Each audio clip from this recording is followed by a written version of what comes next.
The wish for absolute freedom is one of the constants of intellectual life. Y en Francia, una tradición. Esta tradición es más anarquista que marxista. Quiere reformar la realidad en forma de deseo. Y uniendo a la gente con sus deseos, cambiar completamente la vida. Es irónica y escasamente ideológica. Hace alarde de su absoluta modernidad. Pero sus raíces están en el siglo XVIII. Busca la espontaneidad, pero está condenada al fracaso cuando se encuentra con el mundo real. Sus enemigos son el sacerdote, el policía, el burócrata, el jefe y el censor. Pero es demasiado cerebral para tener una amplia base. Respira aires de privilegio y es engreída. Generalmente no les gusta a los trabajadores y los socialistas la rechazan por impracticable. ¿Qué lo es? Es el producto de gente joven de clase media, hartos del papel social que se les ha asignado. La última vez que apareció en Francia fue en mayo del 68, pero algún tiempo antes tomó una forma más complicada y estética y se llamó surrealismo.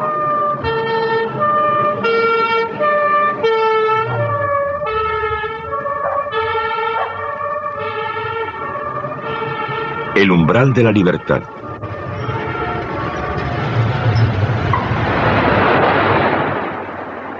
De todos los movimientos artísticos de nuestro siglo, el surrealismo fue el que más se interesó por la pregunta ¿cómo puedo ser libre? Muchas obras de arte son metáforas de libertad, nos muestran el libre juego de la mente y los sentidos y son modelo de elección. Pero el surrealismo aspiraba a ser el instrumento de libertad. Quería liberar a las personas, salvarlas, como los revolucionarios y evangelizadores prometen la salvación, por un acto de fe. Por lo tanto, había algo más en él que simplemente una parodia solemne de las amenazas revolucionarias. Tenía algo en común con una religión. Tenía dogmas y rituales. Tenía mártires y santos. Tenía un círculo de fieles y un papa.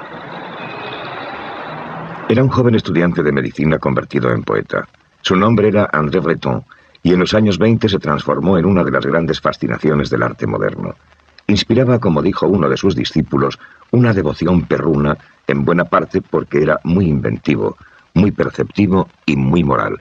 Una combinación que no es muy corriente en los círculos culturales de Francia o de cualquier otro sitio. Este evangelizador creía que el arte y la vida podrían renovarse contactando con las zonas prohibidas de la mente, el inconsciente. Esto, en cambio, refrescaría nuestro sentido del mundo al destapar toda una red de relaciones ocultas, azar, memoria, deseo, coincidencia, una nueva realidad, una surrealité, según el término que tomó de Apollinaire. El sueño era el instrumento para ello. El id habla en los sueños. La mente soñadora era la verdad sin legislar, y también lo era la neurosis, la forma permanente e involuntaria de los sueños. En esto, Breton y su círculo formaban parte del gran movimiento intelectual cuyo motor era la obra de Sigmund Freud. Pero realmente no eran freudianos.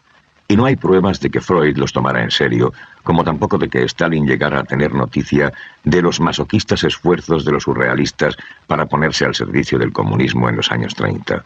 Breton era un jefe de clan natural y pronto adquirió la devoción de un grupo amablemente caricaturizado aquí por Max Ernst en 1922. En aquellos primeros años era sobre todo un grupo literario, pero el espíritu que preside la pintura surrealista estaba allí. Su nombre era Giorgio de Chirico, y su obra fue el eslabón entre romanticismo y surrealismo. Bajo la superficie racionalista del arte decimonónico fluye una fascinación por los sueños, por el misterio, la melancolía y el miedo. Era un mundo de fantasmas prefreudianos. La influencia más grande en De Chirico viene de Arnold Böcklin, un alemán del siglo XIX. Estaba especializado en imágenes de muerte y melancolía dispuestas entre las ruinas y costas italianas.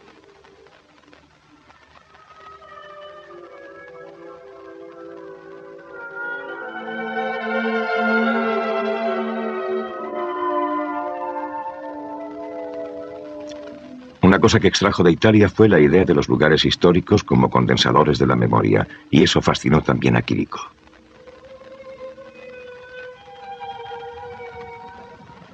Lo que descubrió en las plazas y arcadas de Italia no fue la sólida realidad arquitectónica, sino su teatralidad.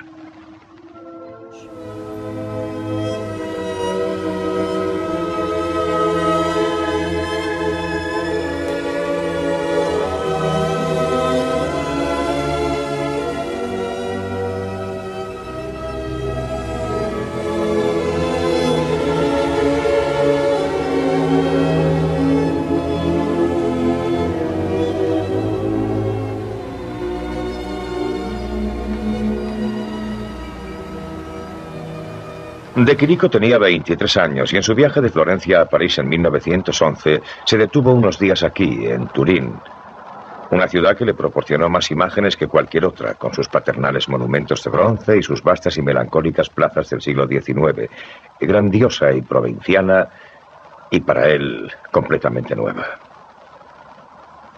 Después observó que esta novedad es una extraña y profunda poesía basada en la atmósfera de una tarde de otoño cuando el cielo está claro y las sombras son más alargadas que a mitad del verano. Y no hay una ciudad italiana, dijo, en la que se despliegue más este extraordinario fenómeno que en Turín.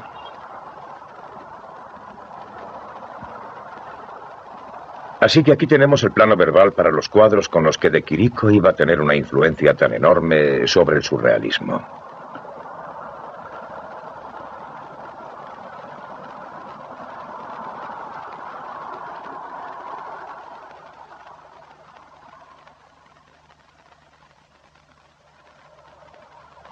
Así como el teatro reemplaza a la vida, así la nostalgia reemplaza la historia, y sus emblemas son la plaza soleada, las oscuras figurillas, la torre, el reloj parado y el tren.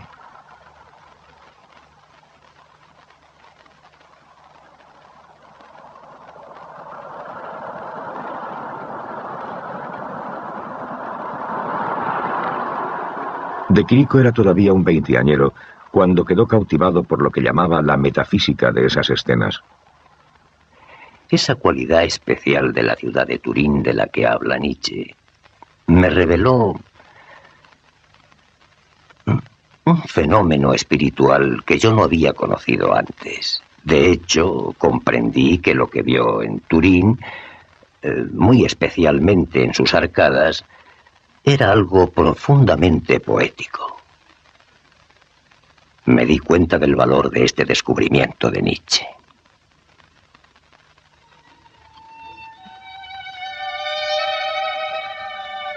La Italia de Chirico es un lugar triste. Sus perspectivas sugieren que la realidad está muy lejos, que quizás sea inalcanzable.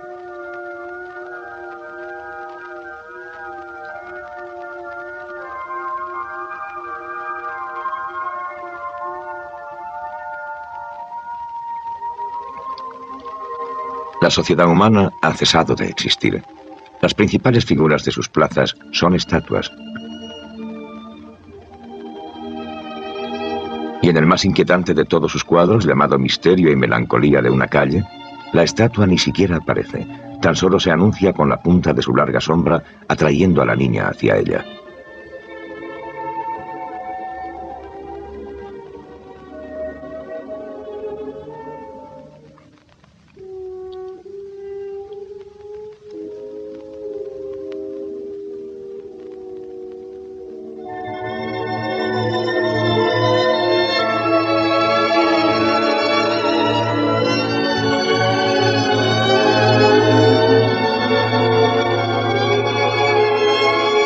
El maniquí se convirtió en su imagen favorita.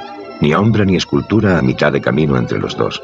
Un boceto de hombre hecho de herramientas y recuerdos, partes y emblemas. Una metáfora de la fragmentada conciencia moderna.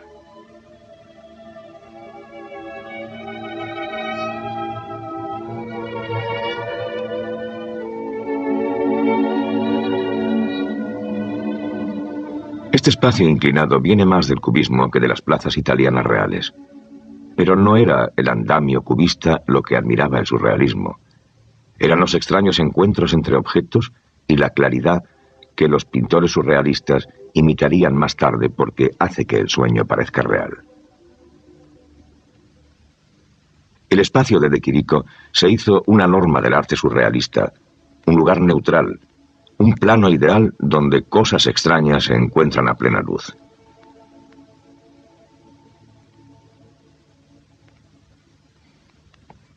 Las raíces de esta idea están en la obra de Isidore Ducas, que escribió bajo el nombre de Conde de Lautréamont un largo e ilegible poema en prosa llamado Los Cantos de Maldoror. Contenía la frase «bello como el encuentro de una máquina de coser y un paraguas sobre una mesa de operaciones». Esto resumía el ideal surrealista de belleza, hecho de extrañeza, incompatibilidad y secretas correspondencias, que era la belleza de los cuadros de Chirico anteriores a la guerra. En 1921, el surrealismo, un movimiento de poetas, consiguió su primer artista importante en París, el joven alemán Max Ernst. Llegó con un paquete de sus extraños collages y sus incongruentes encuentros de imágenes recortadas de catálogos y revistas conmocionó a Breton y su círculo como un Lautréamont aplicado al arte.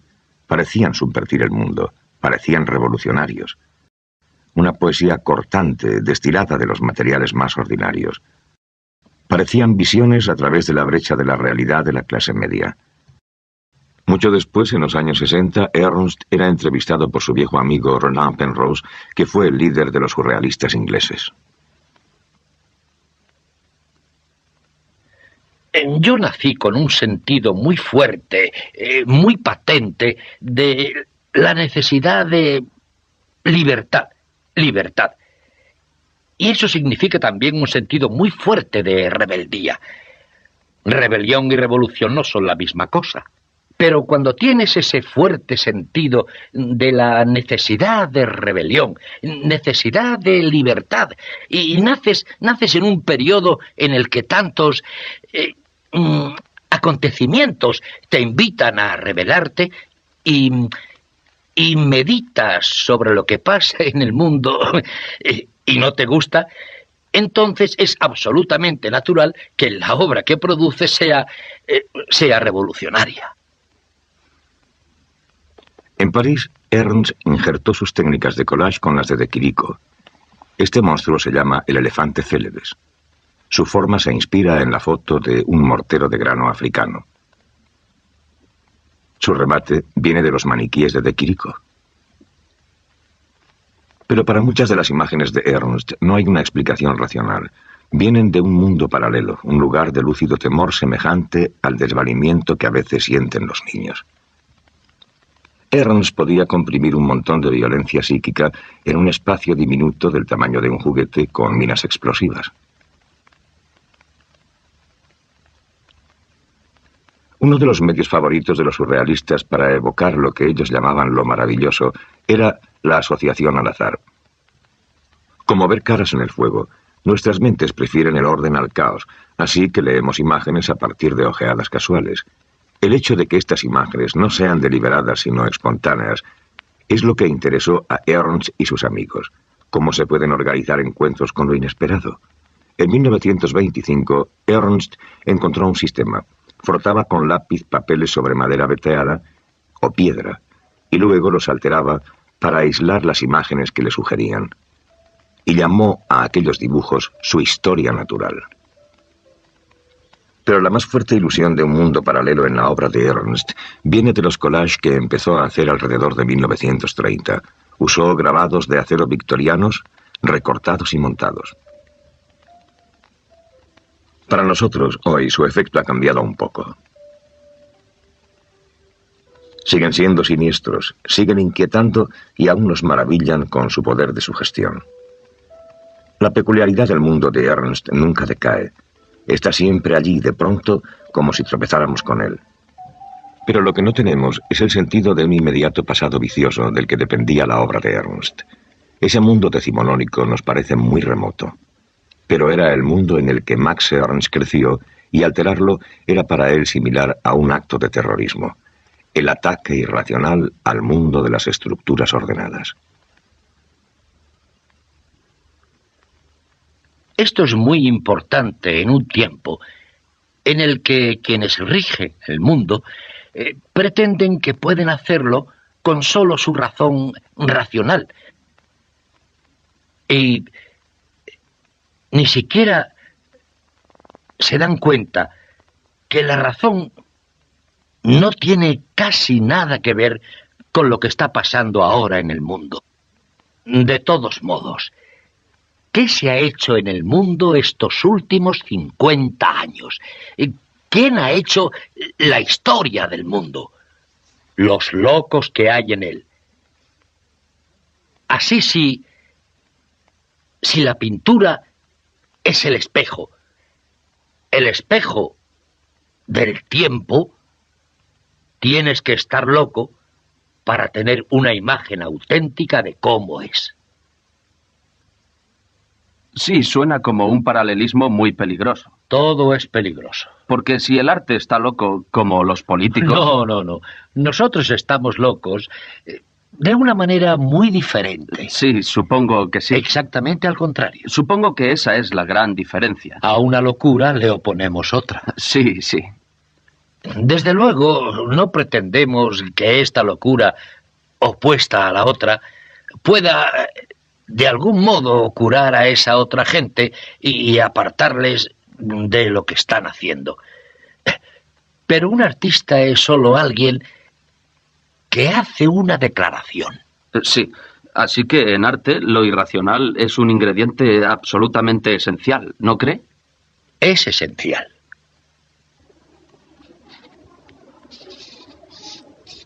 La irracionalidad no tiene una forma fija, y en su búsqueda los surrealistas tenían que imitar las convenciones del arte en el que aparecía. Había, por ejemplo, el arte de los niños. Estos siempre han dibujado y pintado. Pero hasta el siglo XVIII el arte infantil no parecía una forma cultural especial con algo que contarnos sobre el crecimiento y la vida de la mente. Los surrealistas lo creían apasionadamente. Creían en el ojo inocente, puesto que los niños pequeños no estaban reprimidos como sus padres. La locura era otra cultura en sí misma. Para los surrealistas era la forma suprema de rebelión, el gran no de la mente a un mundo intolerable. El poeta Paul Éluard, que no sabía nada de los sufrimientos de los pacientes mentales que hacían cuadros como este, cantaba la enfermedad mental como un paraíso terrenal y añadía que los que amamos a los orates sabemos que rechazan ser curados. Los primeros estudios clínicos del arte de los locos aparecieron en Francia en los años 20. Para los surrealistas eran un fecundo manantial, imágenes que eran auténticamente obsesivas, revulsivas, espontáneas y sin censurar por la mente consciente. La tercera fuente de lo irracional era el arte primitivo, la obra de hombres y mujeres autodidactas, los pintores de domingo, los aficionados y maniáticos. Su frenesí por hacer imágenes era puro, y esto les parecía a los surrealistas más valioso que cualquier muestra de la pintura profesional. El más grande de ellos fue Rousseau, conocido como Le Douanier, o el aduanero, con sus minuciosas visiones de una jungla que no vio jamás. Estas, para los surrealistas, eran lo maravilloso hecho realidad.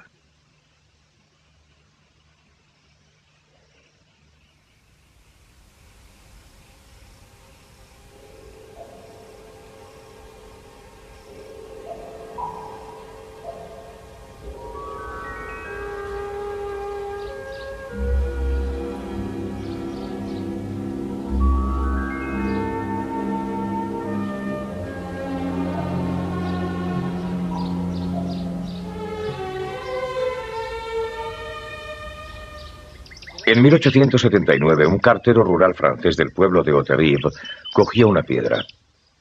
Tenía entonces 43 años y su nombre era Joseph Ferdinand Geval. No tenía absolutamente ninguna formación arquitectónica, pero sí un fortísimo sentido de inmortalidad, y durante los siguientes 33 años trabajó sin cesar aquí, en el patio trasero de su casa. 93.000 horas trabajando por su cuenta para construir esto.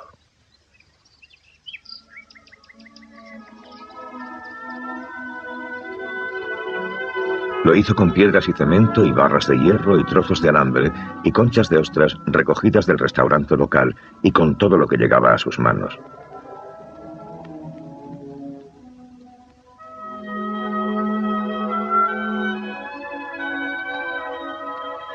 Era su palacio ideal, su testamento para el futuro. Era también la mayor obra de arte no oficial que ha venido a nosotros desde el siglo XIX. Una catedral de la mente inconsciente.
El mejor pintor de los surrealistas creció en este paisaje al sur de Barcelona.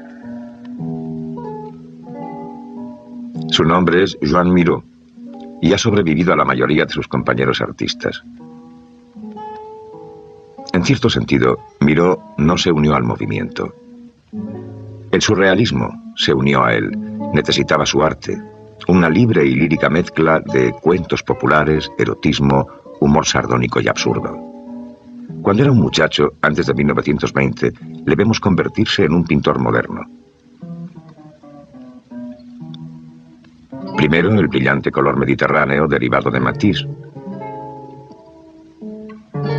Y luego mirando al cubismo para la geometría.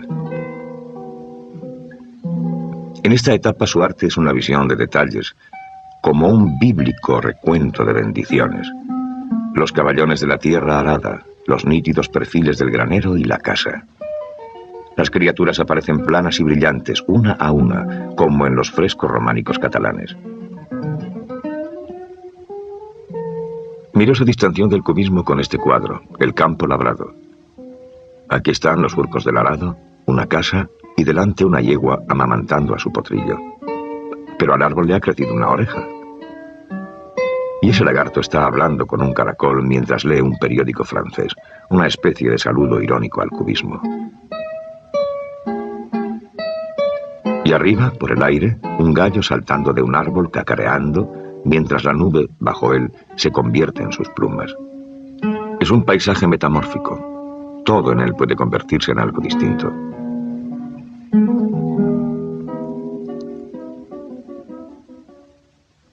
En esta imagen le están dando el pecho a un niño. En los años 20, con obras como esta Maternidad, Miró se convierte en el moderno heredero de los iluminadores medievales, de los escultores románicos con sus bestiarios y demonios, y del Bosco, Hieronymus Bosch. 100 años antes, William Blake exhortaba a sus lectores a mirar esas imágenes que constituyen lo salvaje, el león y la virgen, la prostituta y el niño. Es lo que Miró hace por nosotros en cuadros como El carnaval de Arlequín. Es de esa clase de hombres que dominan todas sus sensaciones y no se avergüenzan de ninguna. Y ha plasmado su inmensa vitalidad con una dicción de colores planos y puros que casi ningún otro artista moderno, excepto Matisse, ha usado con tanta maestría. En el crepúsculo de su obra, Miró es probablemente el último gran pintor nacional del siglo XX, un catalán de los pies a la cabeza, y nadie está más seguro de ello que el pueblo de Barcelona, pues su ciudad tiene una conexión con el surrealismo mucho más profunda que el mosaico de Miró en una de sus principales calles y que se remonta al cambio de siglo cuando Barcelona era una capital cultural. El modernismo, el lujuriante estilo de 1900, sigue marcando a Barcelona más profundamente que a cualquier otra ciudad. Su maestro fue un arquitecto catalán llamado Antoni Gaudí, que todavía trabajaba cuando Miró era joven. Pero la principal obra de Gaudí solo estaba iniciada cuando murió en 1927. Es el templo inacabado de la Sagrada Familia, Catedral de la Sagrada Familia. Lo comenzó en 1903 y aún sigue construyéndose, pero muy lentamente. Probablemente no se termine nunca, pero en cualquier caso, este es el último monumento delirante de la católica España. En este caso sí se puede decir que la forma acompaña a la función, deslizándose, ondulando, disolviéndose, volviéndose a formar, cambiando de color. Arquitectura jugosa, arquitectura blanda, la arquitectura del éxtasis.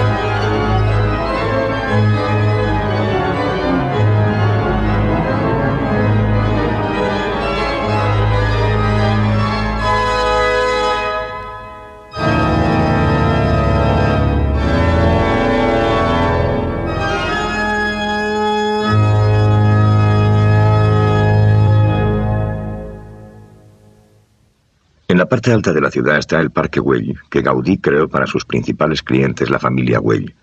Fue pensado como una colonia residencial, pero las casas no se terminaron y solo quedó el extraordinario parque con sus mosaicos y su banco ondulante, sus fuentes y sus arcadas. Para el ojo clásico esto era una locura. No hay ni una sola línea recta. Para el gusto purista y avanzado de los años 20 y 30, el modernismo realmente no era más que basura de lujo. Pero para los surrealistas era maravilloso. Era el deseo hecho realidad.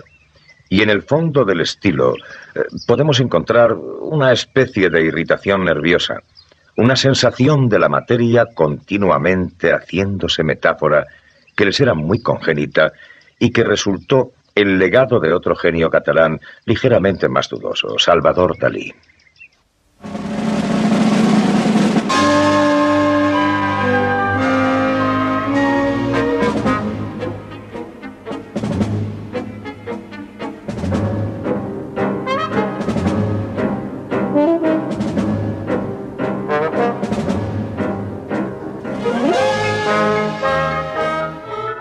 Durante casi 40 años, Dalí ha sido uno de los dos pintores vivos más famosos. Su bigote era el único rival de la oreja de Van Gogh y la potencia de Picasso. ¿Le molesta por la noche? Quiero decir, ¿tiene que sujetárselo con pinzas o algo así? ¿O se queda levantado por la noche? De noche no. Lo lavo cada noche. Y se pone lacio. Así que de noche se baja. Completamente, completamente. Y luego por la mañana se levanta otra vez. 3 minutos, solo 3 minutos para arreglar mi bigote. Entonces siente que se puede enfrentar al mundo con ese maravilloso bigote levantado. Sí, porque cada día se hace más práctico para mi inspiración. Bien, me fascina saberlo.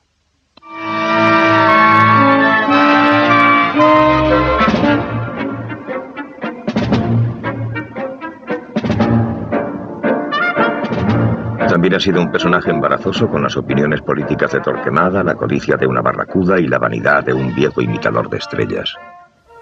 Everybody talk about eccentricity. Is a little true, but I'm total and absolutely paradoxical man. Yeah, it's true, I'm eccentric, but in the same time, I'm concentric. Eccentric and concentric. Empezó bastante modoso estudiando arte en Madrid a principios de los años 20, pero alrededor de 1925 descubrió lo que podía hacer el realismo. Podía alterar el sentido de la realidad. En vez de la superficie moderna, Dalí se dedicó a lo que llamaba todos los paralizantes trucos para engañar al ojo. Precisión fotográfica, montones de detalles y pintura relavida. A esto le añadió lo que llamaba su método paranoico crítico. Básicamente, quiere decir mirar una cosa y ver otra, como estas figuras que forman un rostro.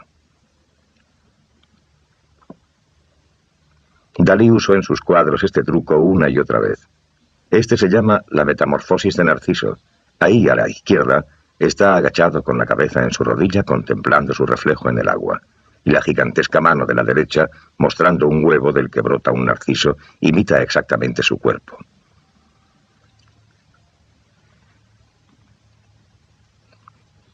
El considerable narcisismo propio de Dalí produjo muchos autorretratos, algunos bastante claros, como este. Otros están ocultos, como en este cuadro llamado El juego lúgubre. Un saltamontes se adhiere a la blanda forma amarilla, que es el perfil deshuesado de Dalí, como está aquí, y dispuesto boca abajo y lateral. Y ese mismo perfil, pero ahora como cera derretida, aparece en la playa en su imagen más famosa, la persistencia de la memoria. Dalí tenía un brillante sentido de la provocación. Llegó hasta alarmar a Breton y provocó una solemne disputa entre sus compañeros surrealistas sobre si unos pantalones salpicados de heces eran una imagen del sueño aceptable o no. Como una glándula irritada por un continuo rascar, su mente desprendió muchas de tales imágenes antes de finales de los 30, en que comenzaron a hacerse tediosas y previsibles. Y muchas de ellas tenían que ver con el sexo, sangre, estiércol y putrefacción, mezcladas con declaraciones de impotencia y culpa. Pues a Dalí lo que más le gustaba era hablar de flacidez, carne pasada, queso podrido, muñones colgando de muletas, relojes blandos. Dalí heredó mucho del arte religioso español, una morbidez de la carne casi paralizante. Es fosforescente, siempre al borde de la disolución y la podredumbre. En él no hay nada parecido al confiado cuerpo del clasicismo, pero tampoco hay una trascendencia espiritual. Él mismo se encerró en la prisión de la mente narcisista y luego tiró la llave. Eventualmente, los sueños no eran en absoluto sueños reales, solo Dalí siendo Dalí, la barraca de feria de Lid. No había cumplido los 40 cuando Freud dijo su última palabra sobre él. No es lo inconsciente lo que busco en sus cuadros, escribió, sino lo consciente. Su misterio se manifiesta sin rodeos. El cuadro es solo un mecanismo para revelarlo.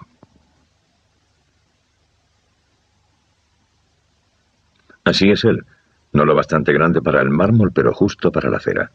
Es adecuadísimo que Dalí haya encontrado su sitio aquí en el Museo de Cera de París, el Musée des Vins, representando a la cultura junto con la novelista Françoise Sagan y el modisto Pierre Cardin, porque el Museo de Cera era uno de los puntos favoritos del surrealismo. Era una mansión de ilusiones extrañas, pero de segunda mano. Las figuras de cera no son ni arte ni vida, son fracasos, híbridos siniestros, y desde este punto de vista, cuanto más burdas son, más potentes resultan. Se burlan de los poderes del arte y no ofrecen ninguno de los consuelos de la naturaleza. No es extraño que les gustaran a los surrealistas.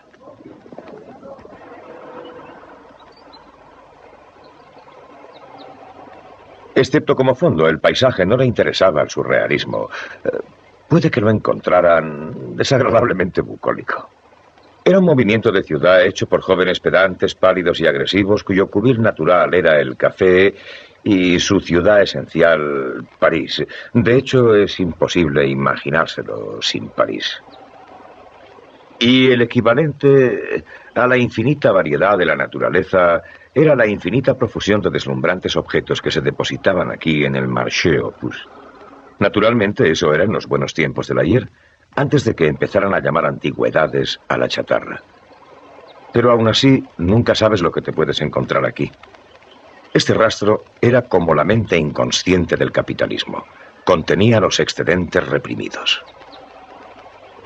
Aquí es donde la máquina de coser se encontró con el paraguas sobre la mesa de operaciones y a su debido tiempo tuvo toda una extensa prole, una nueva obra de arte, el objeto surrealista. El objeto era un collage tridimensional. Los surrealistas creían que hacía visibles las afinidades secretas. Era un modo de desclasificar el mundo y hacerlo permeable a la imaginación. Una cabeza con los ojos cerrados por cremallera se convierte en la imagen serenamente sádica de Marcel Jean, el espíritu de la gardenia. Victor Brauner hizo una mesa lobo. Dalí hizo todo un compendio de sus fetiches. Wolfgang Pahlen llamó a esto nube articulada, el origen de la lluvia, la protección contra ella fundidos en una imagen. Immeret Oppenheim hizo el objeto surrealista más famoso y contradictorio de todos, su taza y cuchara de piel, la esencia misma de la inutilidad. Un constructor de objetos particularmente bueno fue el fotógrafo americano Man Ray, un veterano del dadaísmo. Un objeto es el resultado de mirar algo que en sí mismo no tiene ninguna cualidad o encanto. Cojo algo que no tiene ningún significado en sí. No me importa en absoluto las cualidades estéticas del objeto. Estoy en contra de la artesanía. Digo que el mundo está lleno de maravillosos artesanos, pero que hay muy pocos soñadores prácticos. En mis primeros días en París, cuando pasé por delante de una ferretería y vi una plancha en el escaparate, me dije: ahí tienes un objeto que es casi invisible. Quizá pueda hacer algo con él. Lo que hice fue añadirle algo que fuera provocativo, así que cogí una caja de clavos y los pegué en fila para hacerlo tan inútil como pensaba. Pero no hay nada inútil, siempre puedes encontrar un uso hasta para el objeto más extravagante. La plancha, titulada Regalo, era pura malicia. A este le llamó objeto para ser destruido.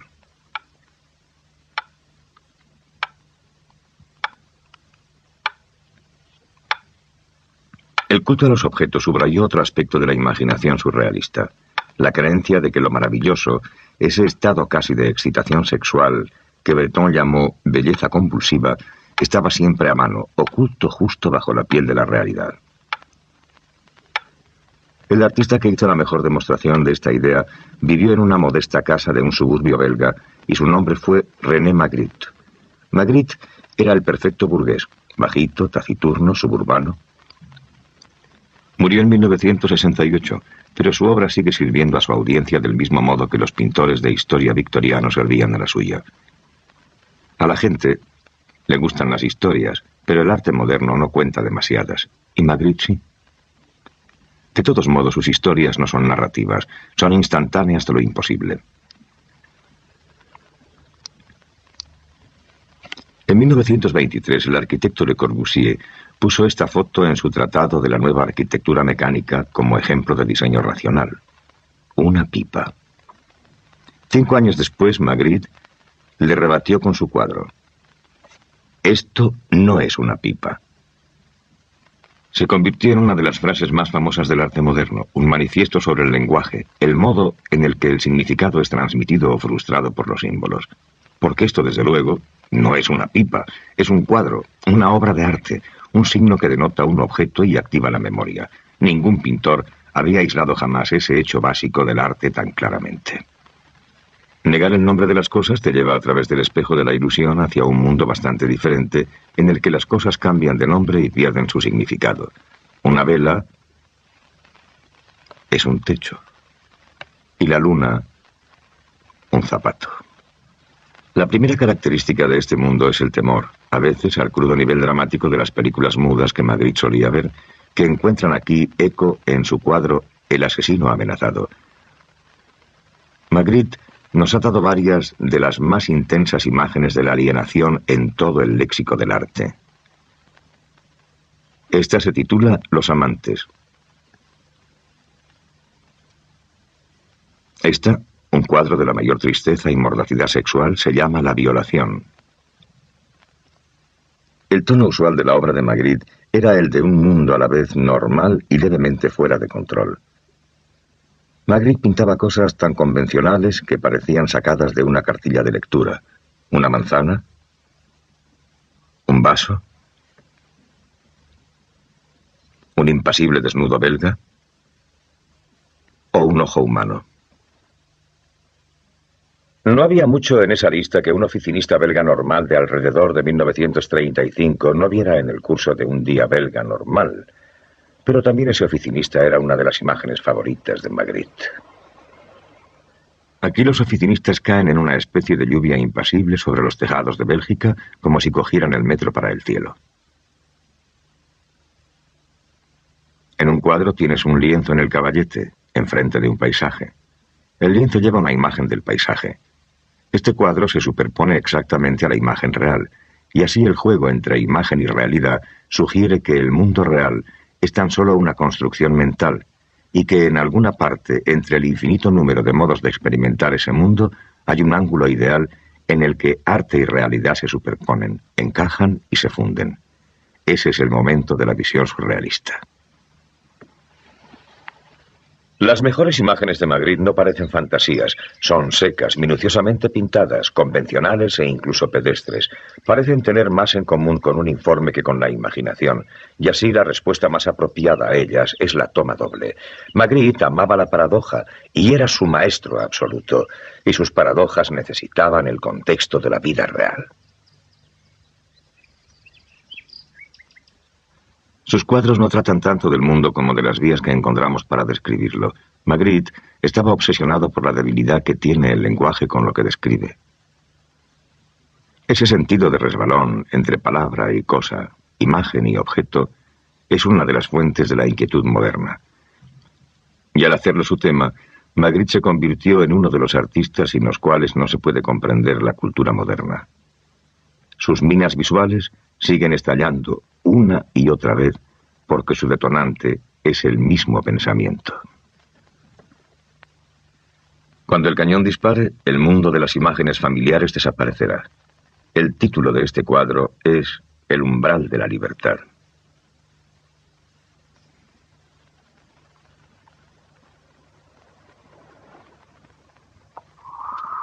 Los surrealistas no tenían héroes políticos ni vivos ni muertos, pero tenían una galería de santos, de hombres y mujeres que consideraban que habían vivido los ideales del movimiento antes de su tiempo. Y de estos, el más grande era el Marqués de Sade, cuyo castillo en Lacoste, en Provenza, estaba considerado como uno de los santos lugares del movimiento surrealista. El divino Marqués era un hombre del siglo XVIII al que los surrealistas respetaban porque predicó la supremacía del deseo y demostró algo que se ha convertido en un tópico de nuestro siglo, que para establecer el dominio de la razón, la imaginación debe ser reprimida y censurada. Sade fue el primer escritor que comprendió la relación entre sexo y política. La mayor parte de su obra la hizo en la cárcel, un buen sitio para pensar en lo impensable. Se convirtió en la incalificable respuesta a Rousseau y a su gazmoña propuesta de la bondad natural del hombre cuando vive en estado natural. Nada de eso, dijo Sade. No sabemos cómo son nuestras naturalezas y, más aún, no podemos llegar a conocerlas hasta que no lleguemos al límite absoluto de nuestros deseos, por muy espantoso que resulte este descubrimiento. Sade era un blasfemo, un ateo y un traidor a su clase, la aristocracia. Es natural, pues, que fuera tan atractivo para los surrealistas, que también eran ateos, blasfemos y traidores a su clase, la burguesía. El homenaje de los surrealistas a Sade, como esta propuesta de monumento de Man Ray, a menudo tenía un tono blasfemo que hoy puede parecer un poco anticuado, pero los surrealistas eran casi todos católicos bautizados y vivían en Francia cuando la Iglesia todavía tenía un gran poder. La peor blasfemia fue obra de Max Ernst. La Virgen María dándole una azotaina al niño Jesús, contemplada por los 3 Reyes Magos. Éluard Breton y el mismo Max Ernst.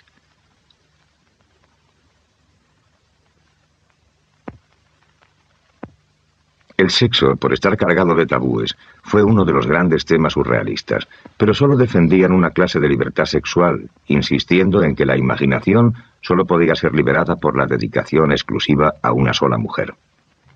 Pero este espíritu romántico no pasó a su arte. En él, la idea de la mujer era la de una cosa, un maniquí o un mueble. En la escultura de Hans Belmer, la mujer no es más que una muñeca sexual, usada, manipulada e intensamente pornográfica. Pero a medida que pasaba la década de los 30, desde la Guerra Civil Española hasta 1939, su tono era más de apocalipsis que de frustración.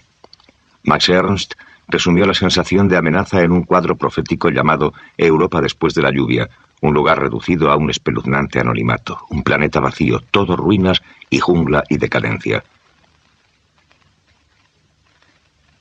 Y cuando la lluvia cayó de verdad y el ejército alemán invadió Francia, los surrealistas se largaron.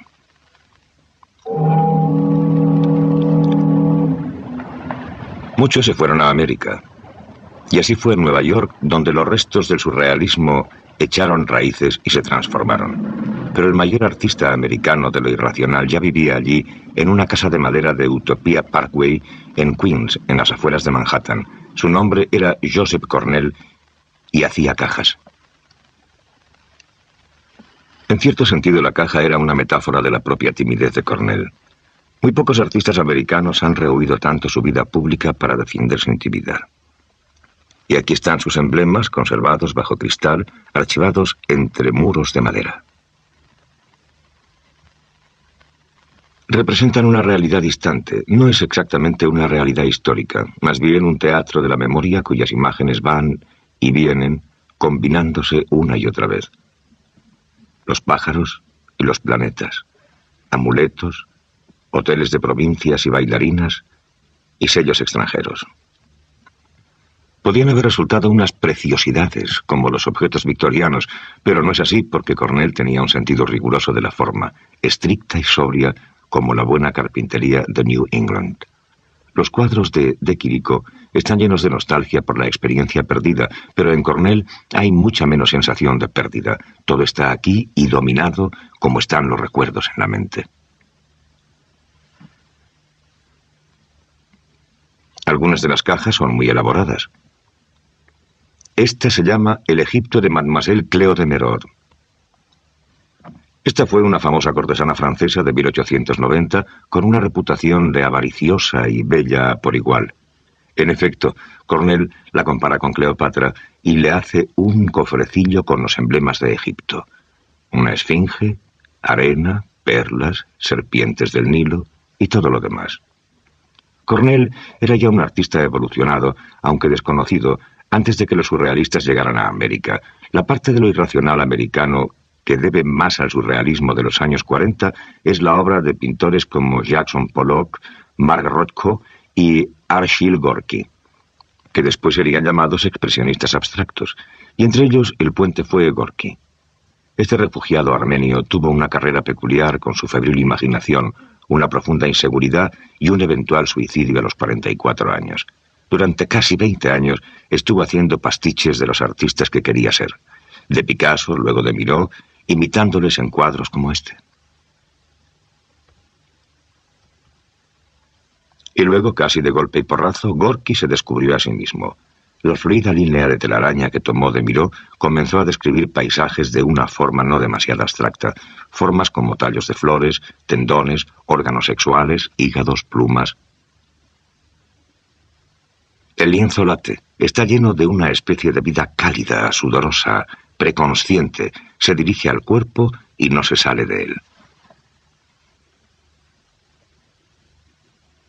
Un gran recurso de los pintores de Nueva York era el mito. Como los surrealistas sentían que la civilización racional había fallado, querían pintar para devolver a su audiencia lo que imaginaban que era la primitiva realidad, el arte como signo mágico. Y así Jackson Pollock, años antes de empezar a echar la pintura directamente sobre el lienzo, usaba estos trazos de pintura cargados y carnosos para traducir las formas del arte indio del suroeste, el de los pictogramas en la roca y las pinturas de arena en imágenes como esta, La llave, hecha en 1946. O Macho y hembra, pintada 4 años antes. La pintura acumulaba resonancia recurriendo al mito, pero los mitos están en decadencia y los pintores no son ni indios ni hombres de las cavernas, sino neoyorquinos viviendo en la era del psicoanalista. Eran como artistas religiosos sin un contexto y como los surrealistas sacaron la conclusión de que las únicas zonas sin polucionar que le quedaban a la imaginación moderna eran el inconsciente y el distante pasado. Con su minúscula audiencia y su exaltado sentido del papel del artista, los pintores americanos como Rothko en los años 40 fueron los últimos románticos, los últimos artistas que pintaban creyendo que el arte tenía el poder de cambiar las condiciones de vida objetivas. Para ellos el ideal surrealista seguía siendo cierto, aunque no hubiera posibilidad de que llegara a ser verdad. Y ninguna prometida liberación de la mente podía compararse con la liberación real de Europa en 1945.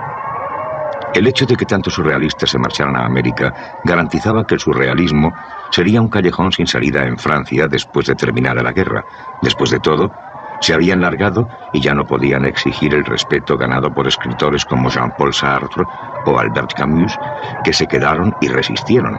Así que el surrealismo desapareció como movimiento y su absorción por la moda, que se inició a finales de los años 30, se hizo casi completa. El movimiento que había confiado en remodelar la mente del hombre occidental acabó anunciando bebidas y cigarrillos.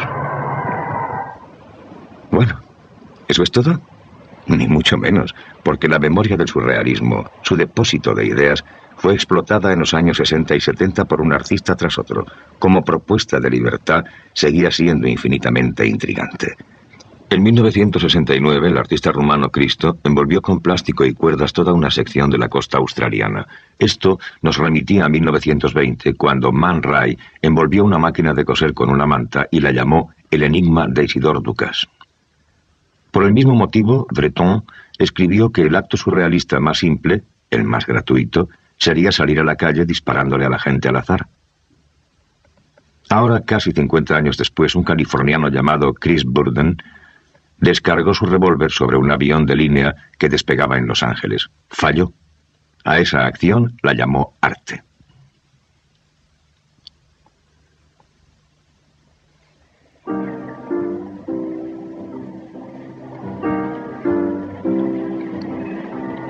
Cuando recuerdas los años 60, te sorprende ver lo muy influenciada que estaba por el surrealismo su superficie cultural.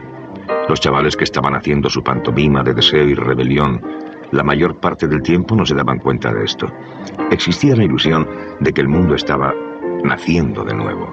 La inocencia se renovaba, los viejos contratos cambiados por nuevos, y la clave de esto era ser tú mismo, simplemente, como quiera que fuese tu personalidad. Desde el amor libre al Living Theater, a los berridos de poetas pirados, el lema dominante era que el arte soy yo. Yo. El arte era cualquier cosa hecha por alguien llamado artista, más o menos, pero la duda que ese arte plantea es la misma que también despertó buena parte de la actividad surrealista. ¿Es el ego, esa gran vaca sagrada de nuestra cultura, interesante automáticamente?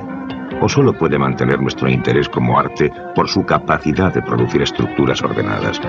Mirando hacia atrás, yo no creo que haya mucho donde elegir, pero en los 60 sí lo había. Pues entonces, difundida por todo Occidente, como en los años 20, teníamos una rebelión teatral y dandy basada en el culto a la juventud, que igual que el surrealismo, era un renacer romántico. Éxtasis y racionalidad, el viejo Dionisios intentando afirmarse de nuevo disfrazado como un brujo de opereta y farfullando sobre hobbies y conciencia cósmica.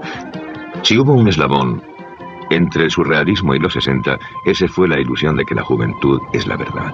Al nacer, uno sobrepasa la historia. Al encontrar la realidad insoportable, uno se convertía en profeta. Había otra guerra, esta vez en Vietnam, para ayudar a crear una idea de clase basada en la edad. Así se pensó, o más bien, se soñó.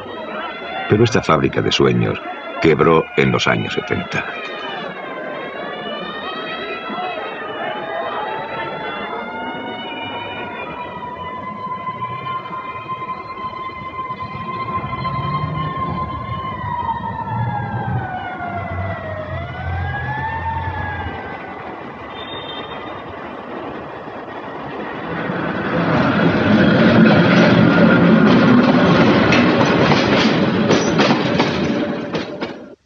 ¿Qué queda del surrealismo? No mucho.